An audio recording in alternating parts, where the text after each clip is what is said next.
Good evening, Mayor and Council. My name is Peter Hyman. I'm a Cambridge resident and taxpayer, and I wish to thank you for the opportunity to speak about the 2025 to 2029 Energy Conservation and Demand Management Plan, or ECDM, and our continued involvement in the Partners for Climate Protection Program, known as PCP. This ECDM plan update, required under Ontario Regulation 25/23, tracks energy use in city facilities, buildings, fleet vehicles, streetlights. But it's important to be aware of what the province actually requires. Municipalities must publish a plan, yes, but the regulation does not mandate GHG targets, and it imposes no penalties for non-compliance. Municipalities retain full discretion to shape their plans according to local needs. This brings me to the PCP program. While it's often presented as a helpful framework, PCP is a voluntary, non-binding initiative managed by the Federation of Canadian Municipalities and ICLEI Canada. There is no requirement to participate in PCP to meet Ontario's energy reporting laws. In fact, PCP has its own reporting obligations, entirely separate from the ECDM, and adds extra staff workload and costs without helping us meet provincial reporting requirements. That's just not my interpretation. Last year, the city of Thorold reviewed the same concerns and voted 7-1 to withdraw from PCP, citing unclear costs, intangible benefits, and a growing sense that local priorities were being sidelined by global policy agendas. Thorold's decision reflects a fair question. Are we allocating limited local resources to serve our residents, or to fulfill global benchmarks that were never debated or consented to by the people of Cambridge?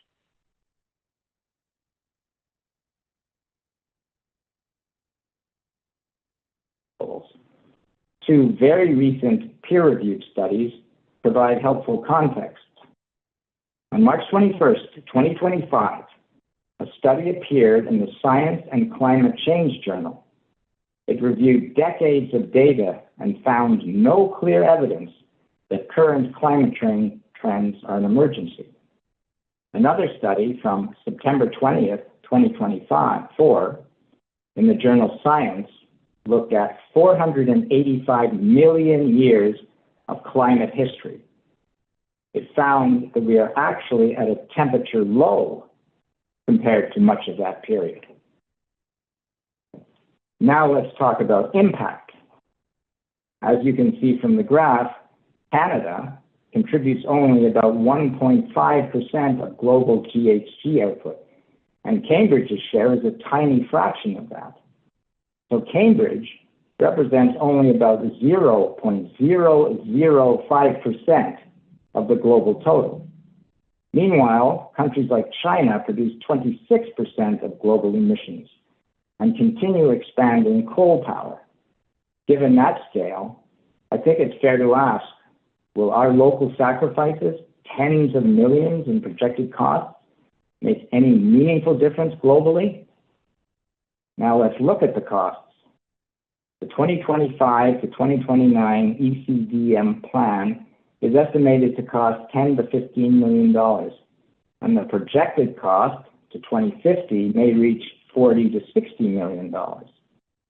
That's a major investment, and yet, when I filed a Freedom of Information request to access PCP-related expenditures, I was told it would take significant staff time and come with high search and prep fees, raising serious transparency concerns. At the same time, Cambridge is facing real, visible, and urgent challenges: road maintenance and traffic, flooding along the Grand River, housing affordability, economic development and downtown revitalization. These are the areas where our funding, staff time, and policy focus should be going, not towards satisfying external benchmarks that come with unclear costs and questionable benefits. In conclusion, this is not a call to ignore environmental responsibility, but it is a call for measured, transparent, and locally accountable policymaking. I respectfully ask the Council, 1, reconsider Cambridge's continued involvement in the PCP program. 2, align the ECDM plan with provincial minimum requirements. 3, request a full cost accounting of all PCP and ECDM-related spending. And 4, consider following Thorold's example, taking a principled stand for local control, transparency, and fiscal responsibility. Thank you for your time and service to our city. Thank you, Peter.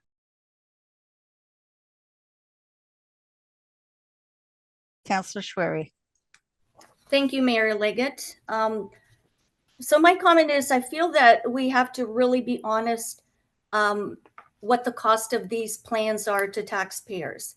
And also there's a correction on the report where it's on page 535 where it says current financial regulations will eliminate the sale of vehicles powered solely by gasoline or diesel in 2025.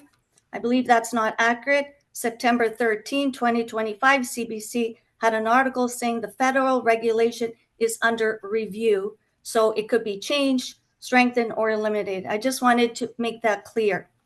So my comment is electric vehicles are not zero emissions. They use rare earth and minerals and will be increasing mining. Also, there's child labor used in cobalt mining in the Congo and slave labor in China for solar panel battery mineral productions. Our vast forests and Great Plains have used much of our globally insignificant CO2 emissions, but we continue to burden our taxpayers in the thousands each year because of these plants. In regards to financial impact, how will spending tens of millions of dollars do anything in terms of emission reduction other than make it more expensive for the general public? Will it do anything to change the air we breathe in Cambridge? No. Air moves around all over the world.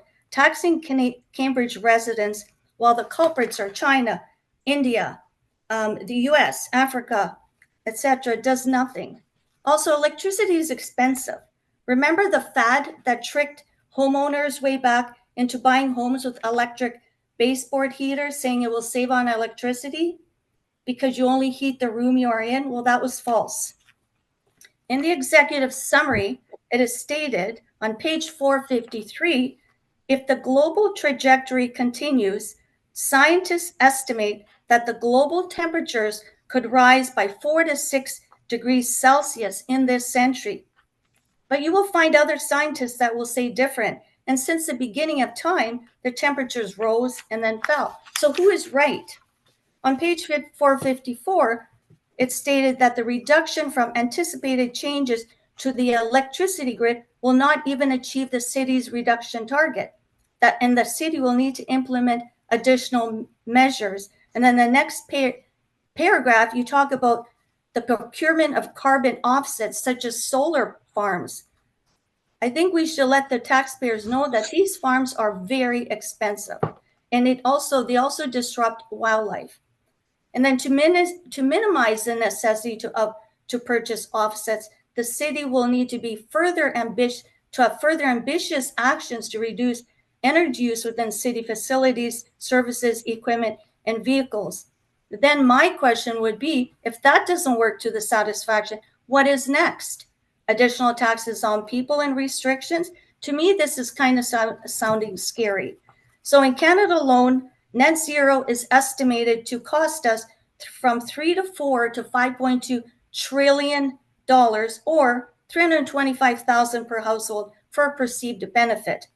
Carbon dioxide levels are unmeasurable because we can never be able to distinguish between extreme weather or sea level rise from natural variation. I think we have to really think carefully. So please do We are spending a lot of money for an insignificant change. Thank you. Councillor Schwery, just for the sake of debating here, and not argument, just debating, but when you talk about fluctuation of climate change over millennium, that was happening without the added impact of human beings. And I think this report goes along more to that. But I want to go back to your comment about on page 535, where you say there's an error in there because it's not up to date with current decisions by the federal government. Can you repeat that? I couldn't find what you were talking about on that page under conclusions. You're muted. I apologize. On page 535, or in brackets 84, they're both numbers there, it says current federal regulation will eliminate the sale of vehicles powered solely by gasoline or diesel in 2025. That's what I read. Unless I read wrong. I'm sorry, I just didn't find that on there. Sure. And okay. I can send you the article, but CBC had an article dated September 13, 2025 that states this federal regulation is under review. So under review does not mean for sure. Okay, so Ms. Ireland, could you comment on that, please, since you're the consultant that wrote the report? Yeah, thank you, Mayor. So just for clarification, so at this point in time, that regulation is still in play. The councillor is correct that it is under review at this point, but as of now, it's still current. So we don't know what's going to happen. It could change, but as at the time of preparing the report, that was the current regulation. Okay, so could you change this report to say that it is under review then, so that it's current to today? That can be accomplished, yes. Great, thank you. Councillor Cooper. Finally remembered to take the audio off. I'll try and be quick here. I really wasn't expecting to speak to this. But something came up that I just wanted to say. I remember these whole kind of, the climate change stuff and our effect on it came up a little while back. I seem to recall, I can't remember the item, but I know it was referring to carbon tax. And I remember doing, a fair bit of, research into it and looking at the numbers. And my concern is that we need to think very carefully and watch how much we are spending, how much we're putting on the taxpayer for this concept that we're going to be reducing climate change. I'm just going to go through some of the numbers. I do remember, again, I don't have them in front of me, but I do remember that when you could wipe out Canada from the map, gone. Every single thing that we put into the air would disappear, and it would reduce the carbon in the world by about, I believe the number is about 1.5%. And like I said, I'm not going to talk about this long, but I do remember the fact is that we are not going to in any way have any effect or cure climate change on any noticeable level whatsoever by taxing Canadians or spending our money on initiatives that sound nice. But to Councillor Schwery's point, the vast majority of this carbon problem is coming from other countries. It's not coming from us. So I know it's nice, but I just want staff and us all to be aware of all this spending of money for what? That's what I would just like to make sure everyone thinks of. For what? Because it's not going to have any noticeable difference. Thank you.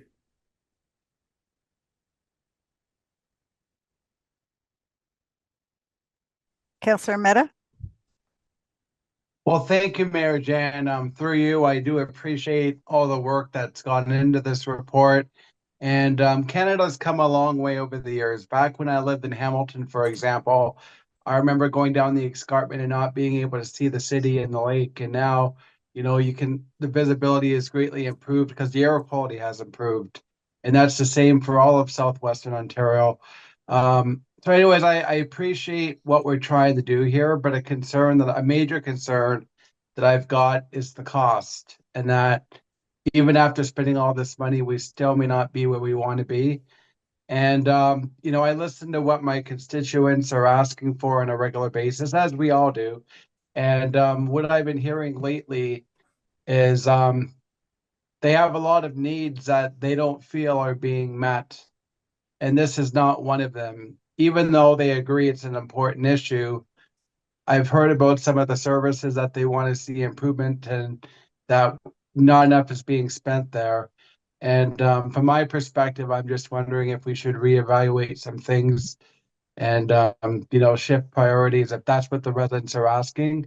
I do believe it requires a lot of consultation, but the cost is a concern of mine, and I'm hearing from people who are not satisfied with some of the service levels, and I'm wondering if we should be doing more in those areas. Thank you.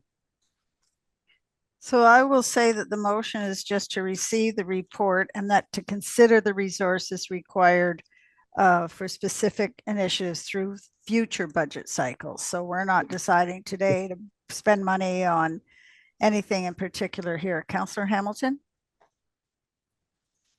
Thank you, Mayor Liggett. And for you. I appreciated the report. I won't get into any debates on the science of climate change. I think the evidence is quite unequivocal. I think we can all agree that an investment in cleaning the air of our city, cleaning the water is usually worth it for present and future generations. And as I think staff in the report indicate, majority of those investments will actually yield greater savings in the long run, not only in terms of cost, but in terms of health benefits to our community. And also psychologically, morally, ethically, we'll know we're trying to do the right thing to fight a global battle, which is very challenging. So I found the report refreshing, and I'm trying to see, I look forward to seeing how these changes can be implemented feasibly in coming years, because I do think they are important ones to make. Thank you. Thank you for that side of the debate here. Are there any other comments? I see none. So that motion is on the floor and we will call for that vote. Councillor Schwery? I'm not in favor. Okay. Councillor Devine? Thumbs up. Councillor Kimpson? In favor. Councillor Earnshaw? In favor. Councillor Roberts? In favor. Councillor Cooper? Opposed. Councillor Hamilton? In favor. Councillor Urmeta? Opposed. Mayor Liggett? In favor. And that carries.